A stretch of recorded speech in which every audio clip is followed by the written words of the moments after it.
Welcome back, everybody, to round 2 of American Rally Association presented by DirtFish. We're kicking off the long weekend here in Salem, Missouri for 100 Acre Wood Rally. Now, this rally is known amongst all the drivers and competitors as being a favorite, including Ken Block, who's won here 7 times, and he's looking to make it an 8th. And this is also going to be the first time he will be driving something other than a Ford in the past decade. He will actually be behind the wheel of a Skoda Fabia R5 Plus owned by McKenna Motorsports. And speaking of McKenna Motorsports, Barry will be driving a brand new modern WRC vehicle that was built specifically for the ARA Championship. Now, Travis Pastrana is coming off of a win at Snowdrift. What's it going to take to make sure he gets a second one of the 2021 season? Everybody's going to be gunning for him. And this will be some of the toughest competition we've seen in a very long time. Now let's go talk to some teams to see what they've been doing to prepare for this rally. Travis, a month later, we're meeting up again. Obviously, Snowdrift was very slippery. It's very a slow down pace compared to 100 Acre Wood. What did you guys do to prepare the last month? Oh, it's been awesome. I've been in a car more the last 2 weeks than I've been in the last 6 months. So really awesome. We did a lot of ice testing, a lot of GRC, man, NRX. Hey, get your own series right? But no, it's just been really exciting. So a lot higher powered cars, full with the spikes, with everything, testing different tires. So coming into here, I feel like everything's going to be a little bit slower. And again, we're getting some super slippery conditions. Very muddy, very wet today during recce. We'll see how much it dries out, and I'm first on the road, so I'll be clearing all the mud off the road and hopefully not hitting any trees. I know, I guess I should have first and foremost said congratulations on that. I know it's probably a big thing for you, especially to have your own series coming through, a lot of work behind that. But going about recce today, obviously, like you said, a lot of mud. Talk to me about the water crossings that we saw, because we also did recce. We didn't know if we were going to make it in some of them, and then we actually saw one of the competitors kind of get stuck. They didn't really know how to drive into that. What's a piece of advice that you'd give everybody watching? If you ever have to go over a water crossing, this is probably what you should do. Well, if you have water crossing that has a fairly flat entrance and you can hit it at over 100 miles an hour, there's nothing to really worry about so long as you have enough run out of the other side. We were able to do that last year at Washington and made up a lot of time just hydroplaning across most of the fast stuff. Unfortunately, 100 Acre Wood, we kind of drop into most of the water crossings, and they usually have like a 90 right or left after it. So unfortunately, we won't be able to really hydroplane. So with as deep as they are, a lot of the guys are going to try to go in at 20, 30, 40 miles an hour. You have to literally back it down to nothing, or you run pretty much the same risk of just hitting it at 80 or whatever your speed was prior. So unfortunately, it just takes a lot of patience. We had a new car going into Washington. We learned a lot. We hadn't sealed it off very well at that point. I mean, Vermont Sports Car makes an amazing vehicle, but the car that unfortunately burnt down first round last year at Ohio, that was tested. It was proven. We knew it didn't have any leaks. We think we've got everything fairly fixed and sorted, but we had a little bit of rain, and again, Rhiannon was just, her pages were all like kind of soaked and stuck together. So we've got a little bit of work to do. Make sure your vehicle is sealed off, and you just be patient in the water stuff, because as much as at times it feels like you lose, it's a lot less than being out of the rally. I hope I'm not eating my words on this later. No, if we do, we'll just, it's social media. We could just delete that later. I know that there's going to be a lot of challenges. There's a lot of tough competitors out here. There's some people that are coming out, they've won this a few times.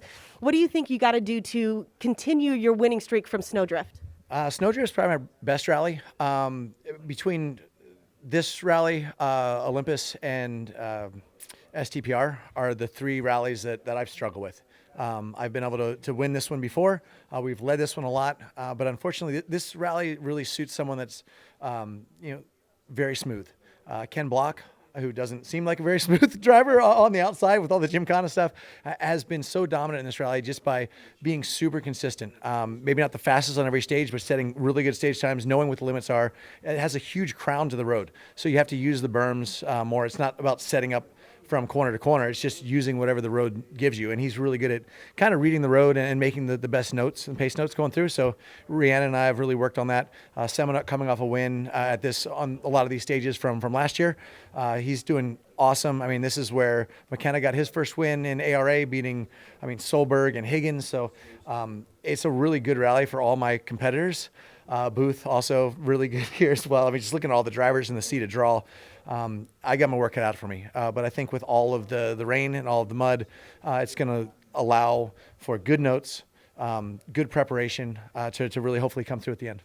And going off of that, Barry bringing in a newer, modern WRC car that we've talked about. It's a little bit different. He's done a lot of stuff. Do you think that's going to pose a big challenge to you, or what do you think about that? Whatever Barry's driving poses a big challenge to us.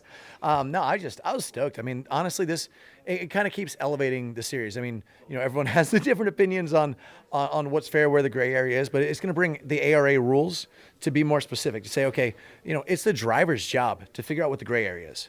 And how can I do everything I can to have the best vehicle that I possibly can to go out? And now it's cool because you got, between Brandon, Barry, and I, we're splitting tenths of seconds on 10-mile stages.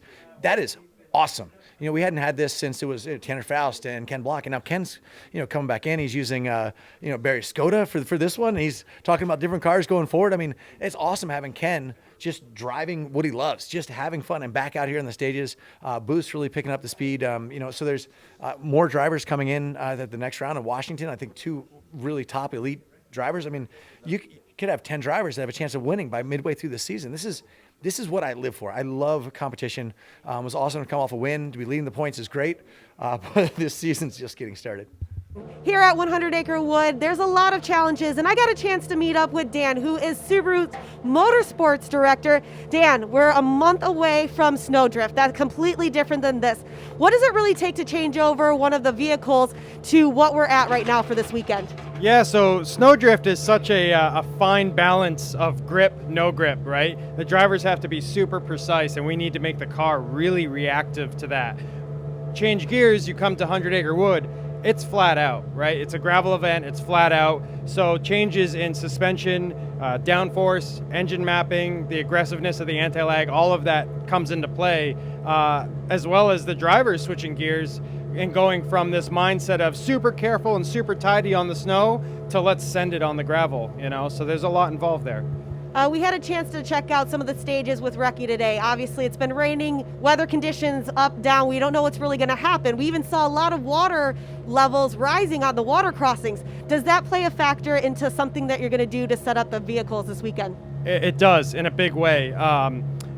The water crossings are our biggest concern, right? So because it's such a fast event, usually you want the car a little bit lower to the ground to get out there. But with these water crossings, you might need to raise the car. So you could survive the water crossing, but you lose a little bit of performance in the ride height for the rest of the stage. So it's this balance you have to find. So tonight we're going to meet with the drivers and really discuss these water crossings and how important it is and how deep they are. So, Tony, now some tough competition out here. What have you guys done to prepare for the weekend? Yeah, so after Snowdrift, we had a little crash damage. So we spent the last 2 weeks rebuilding the car. Obviously, we're on the West Coast, so time was limited to get out here. But yeah, we got the car all fixed up, and then we've moved over to obviously a gravel setup. So we're on gravel tires.